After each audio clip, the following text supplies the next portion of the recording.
A Deputación da Coruña quere celebrar o Día Internacional da Saúde das Mulleres desde 28 de maio de 2020 cun ciclo de conversas alrededor da menopausa, un tema sobre o que se nos trasladan ideas moi negativas e incapacitantes que non se corresponden coa realidade.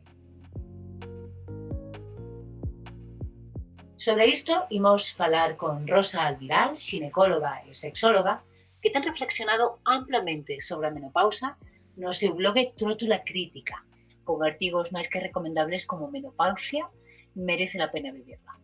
Benvida, Rosa. Muchas gracias por permitirme estar aquí. Por que se patoloxiza a menopausa?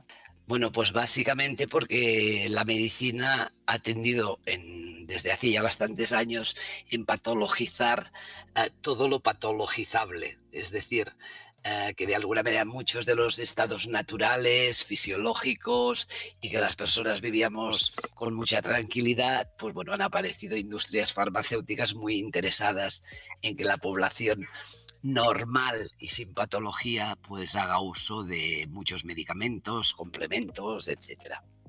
Consideras que existe diferenza entre o discurso menopáusico dos xinecólogos homes e as xinecólogas mulleres? A ver, me encantaría decir que sí, este era mi sueño cuando me hice ginecóloga, ¿no? Cambiar un poco la ciencia ginecológica, que es totalmente heteropatriarcal.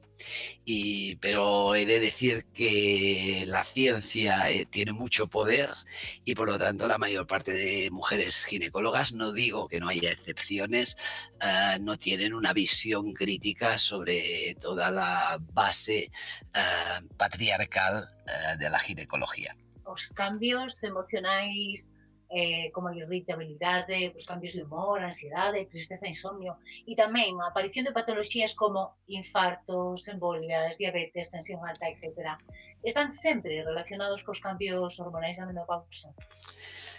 A ver, claramente no.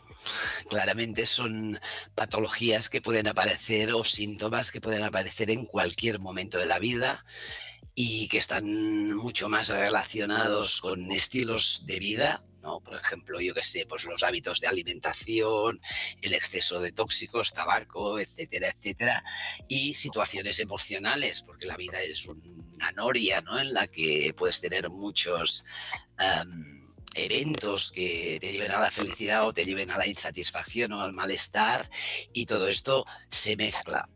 Atribuirlos a la menopausia realmente no tiene ningún sentido. Digamos, probablemente, digamos, habrá mujeres que al llegar a esta etapa tengan ya todo un bagaje personal y vital que condicione muchos de estos síntomas o estas patologías. Por lo tanto, en cualquier caso sería un factor más añadido que podría aumentar un poquito el riesgo de tener estos síntomas, pero no es la causa principal, seguro. A sequedade vaginal, por que se produce e como podemos previr ou mellorar este cambio? A ver, la sequedad vaginal es un cambio que hay en los tejidos de la vagina por el hecho de no tener su nutriente principal, que son los estrógenos, que hace que, bueno, sea algo menos elástica, haya menos lubrificación porque hay menos vascularización. A ver, esto no significa que todas las mujeres al llegar a la menopausia y no tener estrógenos vayan a tener atrofia vaginal, ¿no? De hecho, es un porcentaje pequeño, puede ser un 10%. Pero bueno, hay muchas maneras de intentar evitarla, ¿no? Probablemente hay alguna predisposición genética a tener más atrofia, depende de la calidad ya de la vagina previamente, pero bueno, el mejor estimulador para que no haya una atrofia vaginal es tener una vida sexual intensa. Sofocos, por que se producen e que sentido ten que sucedan? Bueno, las sofocaciones sí que es un síntoma específico de la menopausia, aunque se puede dar en otras situaciones, son estas subidas bruscas de calor que son debidas básicamente a que la falta de estrógenos puede modificar un poco el funcionamiento del centro que controla la temperatura corporal. La mayor parte de las veces son muy leves y se pasan sin ningún problema, pero en otros casos afectan claramente la calidad de vida. Sería esto en un pequeño porcentaje de mujeres, ¿no? Pero la buena noticia es que hay bastantes remedios, desde remedios naturales a, evidentemente, tratamientos hormonales. Terapia hormonal sustitutiva, cando é necesaria? Bueno, la terapia hormonal sustitutiva realmente hace 20 años se vendía como la hormona de la eterna juventud, ¿no? Que nos convertiría en chicas de 18 años a los 82. Aunque había muchas voces críticas con este planteamiento, esto llevó a que aumentara la incidencia de cáncer de mama de una manera brutal y se tardó 15 años incluso con estudios ya que demostraban que aumentaba el cáncer de mama, en ya no hacer esta recomendación. Y todo lo que se había dicho durante aquellos 15 años se dejó de decir, ¿no? Por lo tanto, con el tratamiento hormonal, como con cualquier tratamiento, hay que ser muy prudente. Evidentemente hay casos en que está indicado, o sea, una mujer que tenga especialmente muchas afecciones que le empeoren mucho la calidad de vida, que le impidan hacer su vida normal, ha de valorar, ¿no?, el riesgo que puede tener este tratamiento y las ventajas que le puede ofrecer, y utilizado un periodo corto para mejorar calidad de vida, yo creo que el equilibrio sale positivo. Cando se produce realmente unha menopausa precoz? Bueno, la menopausia precoz consideraríamos a las mujeres que este fallo en el funcionamiento del ovario, este parar su función, tiene lugar entre los 40 y los 45 años. ¿Vale? Antes de los 40, evidentemente, desde la primera regla hasta los 40 puede suceder en cualquier momento que falle el funcionamiento del ovario, pero entonces esto ya hablaríamos de fallo ovario prematuro, que tiene unas causas muy, muy diversas. Pero como la etapa normal o fisiológica de empezar la menopausia es entre los 45 y los 55, menopausia precoz sería cualquier fallo de la función del ovario entre los 40 y 45.